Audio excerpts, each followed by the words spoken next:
billahi robba wa bil islami dina wa bi muhammadin nabi wa rasulah. Alhamdulillahirabbil alamin, bersyukur kita kepada Allah di bulan yang penuh berkah ini.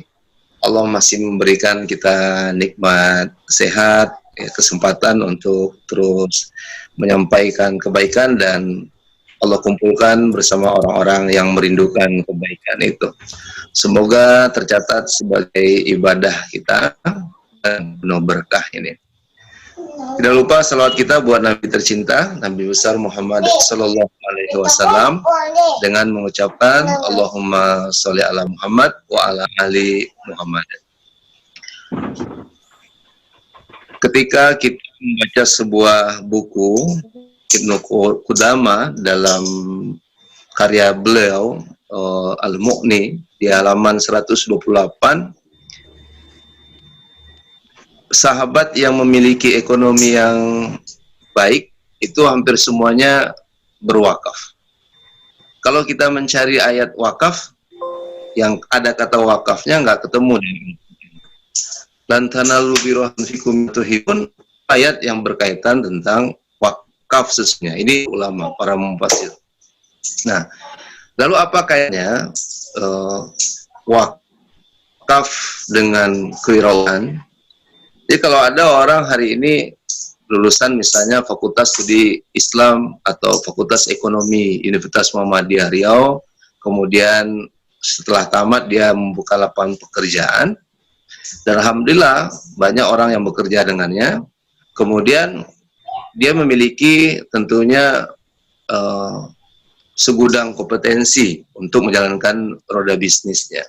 Nah, ternyata setelah kita mempelajari kesuksesan para sahabat dalam berniaga, tijarah, Masya Allah, tabarakallah, Allah mengumpulkan banyak kebaikan pada mereka, karena orientasi mereka berbisnis, berniaga, berdagang itu, dari referensi yang kita baca, hampir seluruh sahabat itu adalah orang-orang yang mewakafkan harta yang mereka cintai di jalan Allah Subhanahu wa Ta'ala.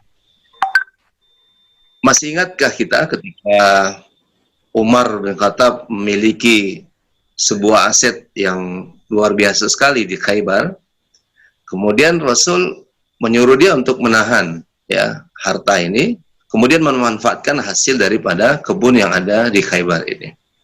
Ini wallahu alam, sampai Umar bin Khattab pun itu telat sholat asarnya karena melihat keindahan aset yang dia miliki itu. Kemudian dia ingin menyedekahkannya di jalan Allah. Rasul menyuruh dia untuk menahannya, kemudian menyedekahkan apa yang mendapatkan manfaat dari tanah Umar di Khaybar itu. Begitu juga dengan Utsman bin Affan, kemudian Abu Bakar, apalagi Rasulullah Shallallahu Alaihi Wasallam. Nah, ketika kita berbicara tentang instrumen keuangan Islam wakaf ini, saya kemari semakin mencintai gitu. Ternyata Monas itu juga adalah sebuah sumbangan wakaf dari masyarakat Indonesia. Saya cari data lagi, ternyata Gelora Bung Karno itu juga adalah sebuah bentuk ta'awun dari instrumen wakaf oleh masyarakat Indonesia. Sampai gedung MPR, DPR itu. Nah, ada orang meneliti dosen di Ibnu Khaldun ke Turki. Di antaranya ke Istanbul dan Antara, kalau saya nggak salah. Bagaimana 5.000 tahun lamanya perjalanan wakaf yang ada di Turki tersebut. Nah, kalau kita berbicara di Indonesia, sebenarnya di Muhammadiyah kan sudah lama gerakan amal usaha ini, spirit wakaf itu sendiri. Spirit al-ma'un itu kan instrumennya bukan hanya zakat, tapi adalah wakaf. Maka kita berharap kalau ada generasi muda, mahasiswa, siapapun mereka yang ingin berusaha, pertama adalah sebuah niat, innamal a'malu binniyat, maka orientasinya adalah berwakaf. Maka mereka menjadi wakaf planner.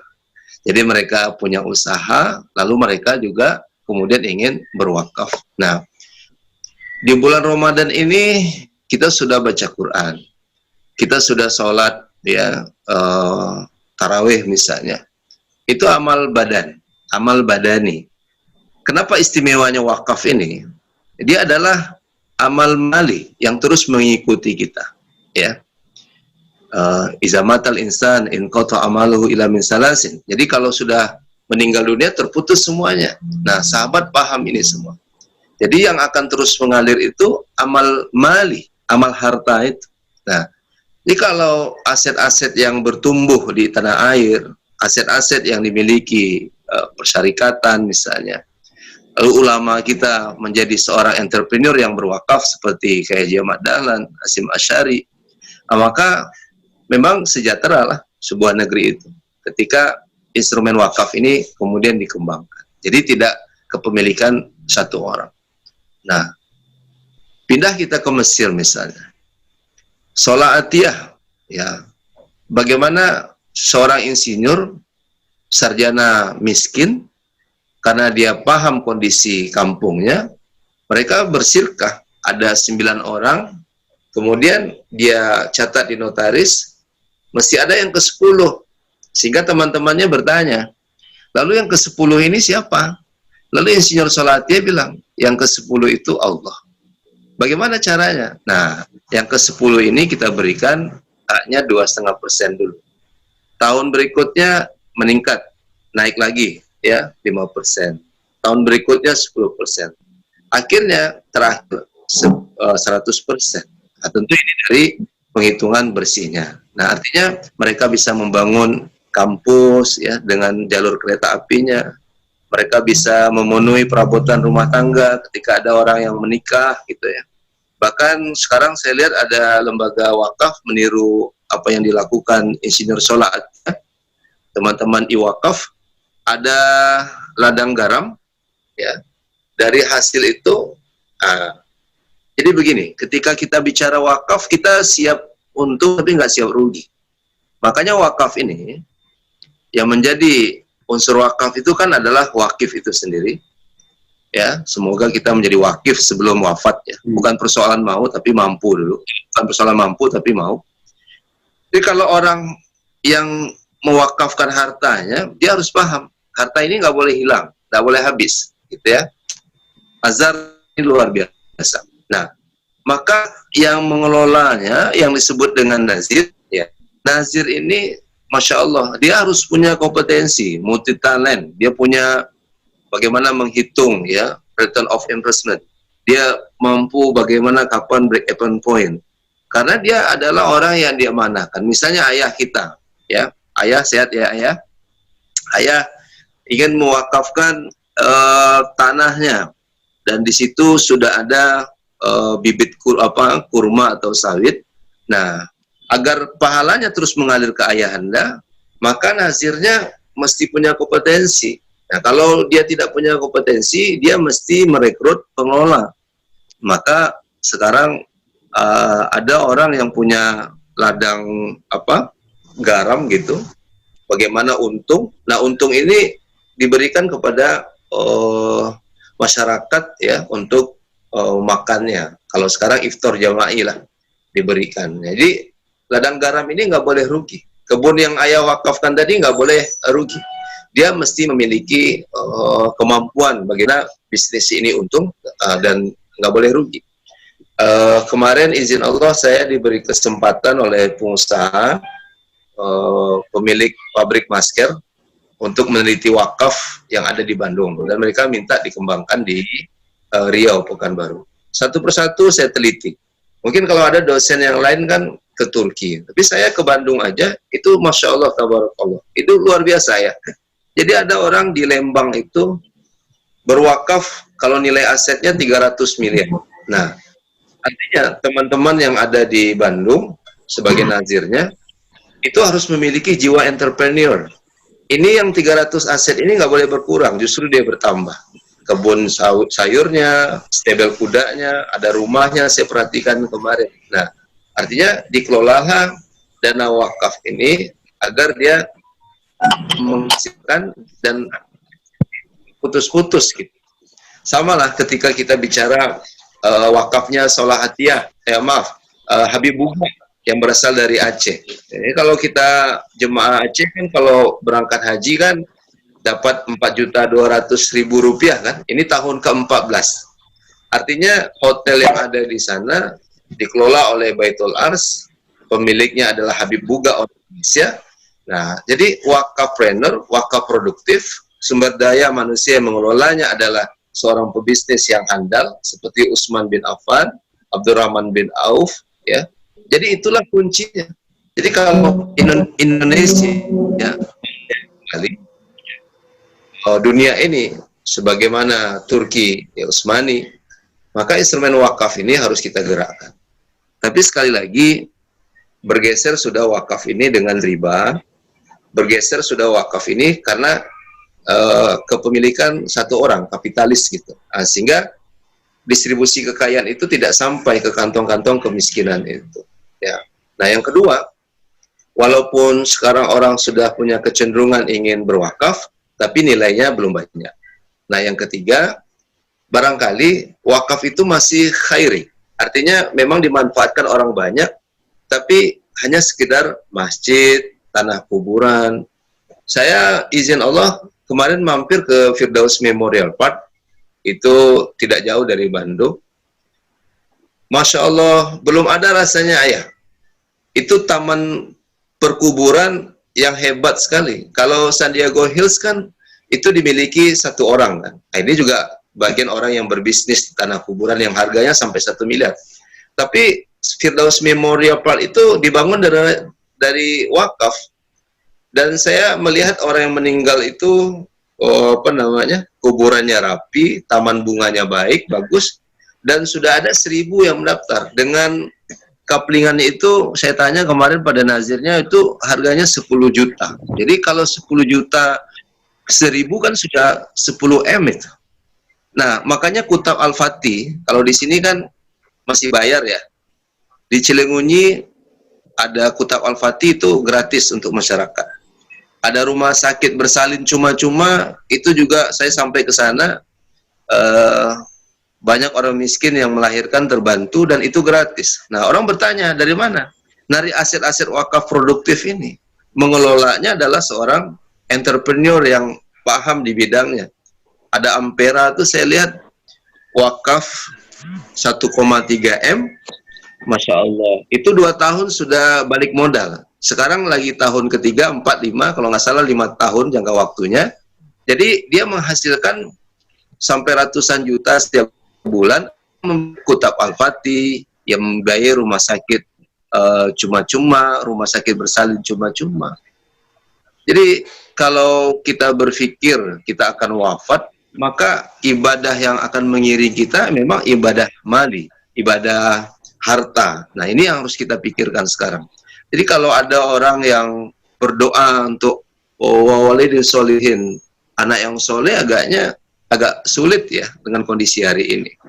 Ilmu yang bermanfaat mungkin Ustadz Syahrullah dapatlah ya. Adinda Aryo dosen dapat itu ya, ilmu yang bermanfaat. Nah, bagaimana tidak dosen, bagaimana dia pedagang ya atau mahasiswa, maka dia dapat yang pertama, sedekahtin jariyah. Coba ya, kalau dibangunlah kesadaran wakaf melalui uang ini dan mengelolanya adalah seorang entrepreneur yang paham bisnis. Misalnya kita punya pabrik masker kan, kalau kita menghitung saja 1.000 rupiah warga Muhammadiyah, masyarakat, siapapun ya bergabung, dosen UNBRI, mahasiswa UMRI, ya kan? Itu kalau di Riau ada 1 juta dikali 1.000 rupiah, itu kan berarti sudah 1 miliar kan, satu hari. Coba dihitung sama guru kewirausahaan, berapa membuat pabrik masker misalnya. Nah, saya alhamdulillah berapa hari yang lalu menjual masker, baru tiba langsung habis, dan yang menerimanya harus amanah gitu, nggak boleh menjual di atas harga 180.000, dan ini titipan dari pemilik pabrik. Laris sekali. Coba kalau kita bangun pabrik dari dana wakaf berapa tahun yang lalu, ini sembako sudah ada di depan rumah kita dari keuntungan menjual masker itu, ya kan? Tapi semakin kemari orang ingin ya menguasai harta itu sendiri saja gitu. Kalaupun dia sudah menjadi pengusaha, dia belum berwakaf. kalaupun ada wakaf, wakafnya masih sedikit. Dan kalaupun ada wakaf itu yang ngelolanya, saya maaf ya, pernah coba berdiskusi dengan ibu-ibu nih ayah, waktu saya ngisi di Majlis Taklim Al-Fida. Tapi bukan mengeneralisir semua ibu-ibu. Bu, bagaimana kalau di depan Masjid Al-Fida ini kita bangun kios-kios yang produktif melalui wakaf, wakaf melalui uang. Berarti kalau satu kiosnya ada 100 juta, kita kumpulkan uang berapa? Jadi ada ibu-ibu yang komplain ayah, ibu-ibunya nggak mau gitu. Padahal Makkah itu menariknya karena toko-toko yang ada di sekitar masjidnya. Madinah itu juga menarik karena ada sesuatu yang produktif di sekitar Masjid Nabawinya. Nah, Masjid Nabawi itu pun wakaf dari Nabi Shallallahu Alaihi Wasallam gitu. Jadi orang taunya wakaf itu hanya tanah kuburan saja gitu. Kalau ayah misalnya menyerahkan tanah kuburan ke kami untuk dikelola menjadi San Diego Hills, kami kan berpikir itu untuk yang merawat rumputnya kan perlu gaji, untuk menyiram bunganya kan perlu gaji juga. Nah, maka bagaimana caranya? Kita buat kuburannya memang menarik gitu. Ya, jadi satu kaplingnya 10 juta, dapat mungkin 2-3 orang dikuburkan di sana seperti baki untuk meminimalisir agar tanah tidak terlalu tanah yang semakin sulit ya. Mungkin sekarang orang marah gitu kalau kuburan harus bayar. Tapi izin Allah suatu saat tanah kuburan. Di Singapura saja itu orang sudah dilempar ke laut kalau saya nggak salah. Jangan-jangan nanti diberdirikan orang meninggal dunia. Nah, Firdaus Memorial Park tadi produktif juga walaupun tanah kuburan. 1.000 loh ya. 1.000 kalau 10 juta udah 10 miliar. Nah, saya dengar ada seorang wakif akan mewakafkan tanahnya dibuat seperti Firdaus Memorial Park yang ada di daerah-daerah Kerinci gitu. Baik. Mungkin ini pengantar saja, Aryo. Kalau ada yang mau bertanya, saya silakan. Baik, alhamdulillah. Terima kasih banyak Pak Dr. Yudi Irwan. Baik, kita bisa yang ingin bertanya ataupun menyampaikan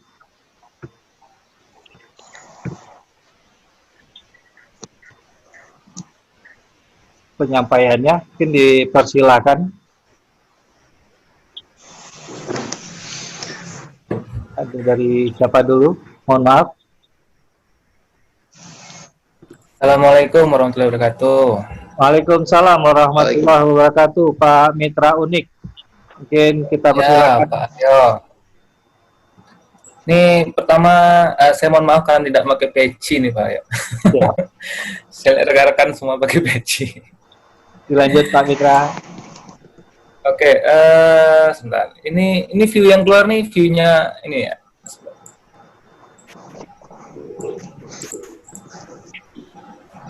Oh ya, jadi pertanyaan begini Pak Ustadz. Jadi ada seseorang memiliki tanah di samping atau dekat dengan masjid. Kemudian ada tetangga yang ingin membeli tanah tersebut yang tujuannya ingin dibuatkan pesantren. Nah, atau sekolah agama Islam seperti itu. Nah, kemudian karena harga yang ditawarkan untuk dibeli itu terlalu rendah di bawah pasaran, sehingga pihak tanah enggan untuk menjualnya. Namun di masyarakat kemudian pemilik tanah ini menjadi bincangan negatif begitu. Yang tidak mau bersedekah lah, tidak mau wakaf lah, seperti itu. Karena kemudian klarifikasi dari pemilik tanah itu menyatakan dia bukan tidak mau bersedekah atau berwakaf karena dia menganggap sekolah yang itu, walaupun sekolah itu sekolah pesantren atau agama Islam, tapi sekolah itu disanggap sekolah komersil seperti itu. Nah, ini persepsi atau persepsi yang dimiliki oleh si pemilik tanah. Mungkin perlu bisa mohon tanggapannya itu Pak Ustadz. Terima kasih sebelumnya. Assalamualaikum warahmatullahi wabarakatuh. Pak Mitra Unik. Monggo silakan Pak Yudi Irwan, mungkin kita bisa tanggapi satu persatu dulu, mudah-mudahan waktu kita cukup. Silakan Pak Yudi. Dalam sejarah perjalanan agama kita yang mulia ini, dua yang nggak bayar dari dulu. Pertama, pendidikan dan kesehatan. Kalau ada sekarang namanya komersialisasi pendidikan dan kesehatan, berarti kita memang sudah jauh dari instrumen wakaf ini. Al-Azhar, saya nggak tahu. Ya, Al-Azhar itu kan betul-betul dibangun dari wakaf. Kalau ada 160 kampusnya kan, kita mesti belajar dari Al-Azhar itu. Asetnya banyak. Gontor Darussalam, ini Ustaz Sarullah, alumni sana. Setahu saya SPP itu kembali ke santri, bukan gaji guru. Ya. Jadi gaji guru itu dari padi yang mereka panen, dari jabon barangkali, dari sawit, macam-macam. Nah, wajar saja kalau pemilik tanah itu punya persepsi yang demikian. Ya. Artinya banyak pendidikan hari ini, kalau dengan swasta apalagi itu. Nah, komersialisasi pendidikan itu memang pendidikan jadi ajang bisnis hari ini. Ya. Nah, sebenarnya sekolah nggak salah, karena dia nggak punya aset wakaf. Tapi kalau kayak Gontor, kayak Al-Azhar gitu, nah mereka kuat kan dari sisi finansial untuk biaya operasionalnya, karena mereka memiliki wakaf produktif itu. Nah, wajar saja ayah dan bunda kita tadi agak sulit untuk menjual harga tanahnya yang seperti itu.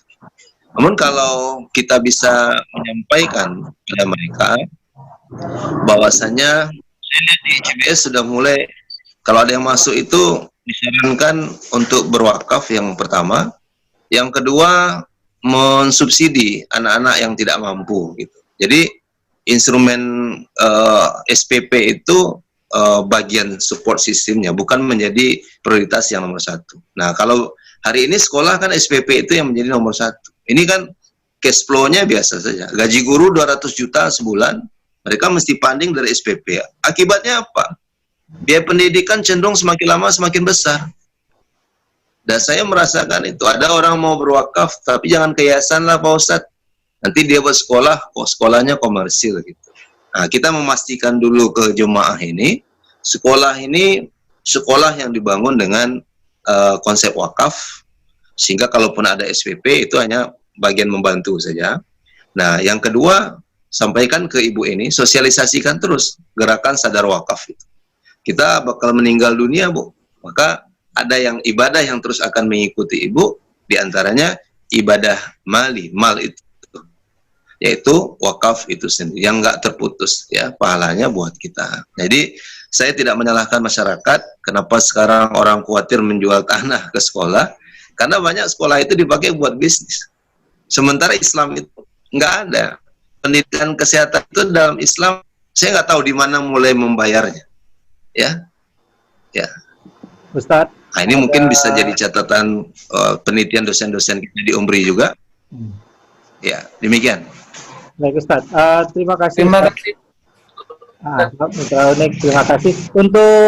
Untuk regulasi sendiri mengenai wakaf planner ini, Ustadz Yudi Irwan. Untuk di Indonesia sendiri, untuk regulasi yang dibutuhkan sendiri dan supporting dari, undang-undang kita sendiri sudah cukup mendukung tidak ya Ustadz ya? Maaf. Sudah. Jadi sekarang pemerintah lagi menggalakkan namanya wakaf uang. Disimpan dalam konsep tabungan wadiah. Nanti dialokasikan ke reksadana syariah, ke suku, di mana dana ini nggak boleh hilang. Nah, cuman kita para akademisi praktisi, saya lebih senang wakaf melalui uang. Jadi real saja. Jadi kalau memang membantu modal, sisi permodalan perbankan syariah, tapi saya lihat berapa teman nazir yang di Bandung, di mana-mana, wakaf melalui uang. Jadi ACT punya lumbung padi loh sekarang. Iwakaf punya ladang garam. Synergy Foundation punya Ampera, punya berapa agrowisata gitu. Jadi wakaf melalui uang. Jadi kalau pemerintah membuat regulasi wakaf uang dan wakaf melalui uang, dan sudah ada undang-undangnya, kalau kita misalnya di UMRI ya, akan mendaftarkan sebagai nazir wakaf uang, itu boleh. Jadi kita daftarkan ke Badan Wakaf Indonesia, kemudian mahasiswa sudah diminta untuk berwakaf uang, wakaf melalui uang. Misalnya Rp1.000, hitung saja berapa mahasiswa umri itu. Berapa Ustadz Rio? Kalau ada 20.000 orang, Rp1.000 berapa itu? Umri itu bakal kaya raya itu. Amin. Insya Allah dosennya nggak nunggu sertifikasi dosennya, ya.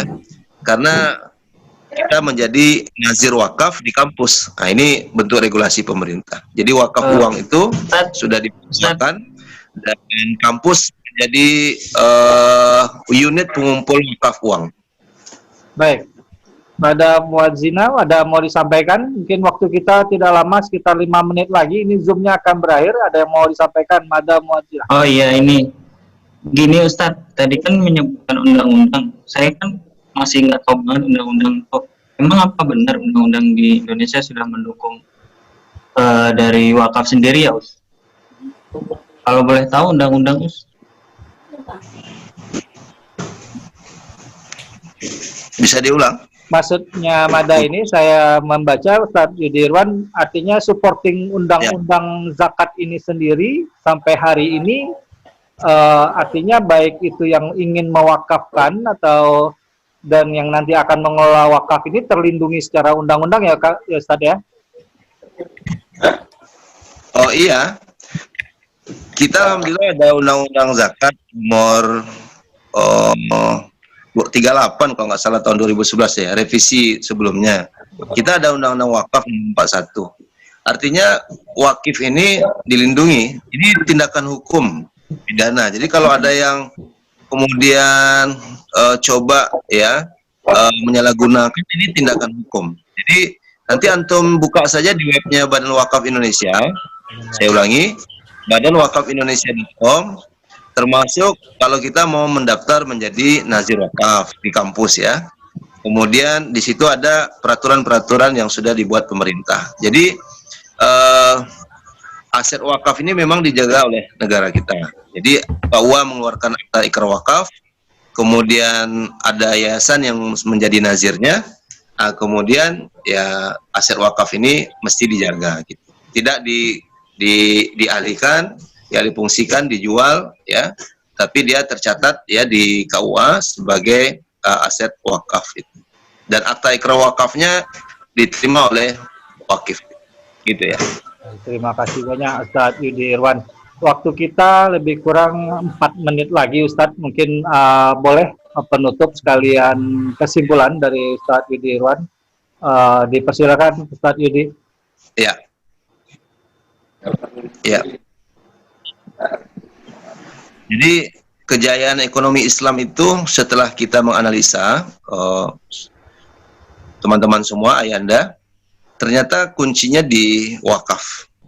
Nah, yang mengelolanya adalah orang-orang yang paham bisnis dan mereka menjadi pebisnis yang berwakaf.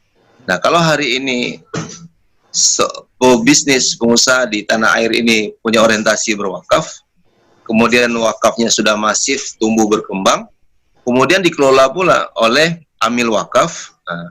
Amil wakaf. Nah, saya berharap di UMRI, di Fakultas Studi Islam itu juga mesti ada prodi zakat dan wakaf, manajemen zakat dan wakaf, karena dia instrumen yang nggak pernah mati sampai akhir zaman nanti. Nah, kita akan kembali kejayaan Islam itu, bagaimana kemudian kita menghasilkan sumber daya manusia yang mampu mengelola instrumen keuangan yang sebenarnya. Jadi bukan riba. Dan alhamdulillah orang semakin sadar, pahalanya akan terus mengalir. Kemudian yang ditinggalkan dapat manfaat. Makanya ada wakaf zuri, wakaf ahli. Ya, anak-anak mendapatkan kemanfaatan dari wakaf itu. Mauquf alaih. Nah, sebagaimana Habib Buga yang berpesan orang dari Aceh harus mendapatkan jatahnya ketika haji dan seterusnya. Jadi wakaf yang paling menarik itu adalah wakaf produktif ya, kebun misalnya, kemudian ya ternak misalnya, pabrik masker misalnya dan seterusnya. Nah, kita dapat apa? Kita yang berwakaf dapat pahala tentunya. Yang ditinggalkan dapat ya kekuatan ekonomi. Yang hari ini orang banyak lockdown.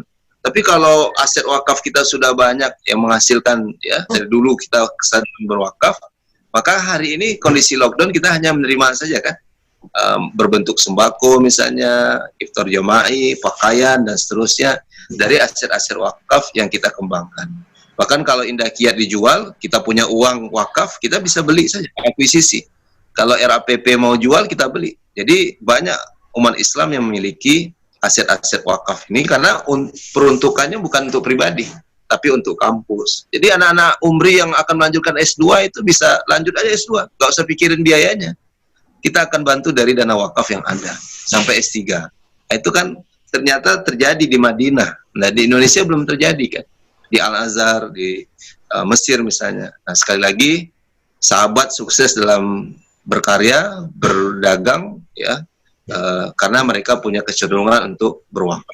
Seperti Utsman bin Affan dan para sahabat yang lain dan belajar dari Rasulullah Shallallahu Alaihi Wasallam. Nah, mudah-mudahan para nazir bisa mengelola dana umat ini agar siap menghasilkan profit, laba, tapi nggak boleh rugi. Nah, mudah-mudahan Indonesia akan maju ketika instrumen keuangan Islam yang disebut wakaf ini semakin kita gerakkan, syiarkan, kemudian kita jalankan.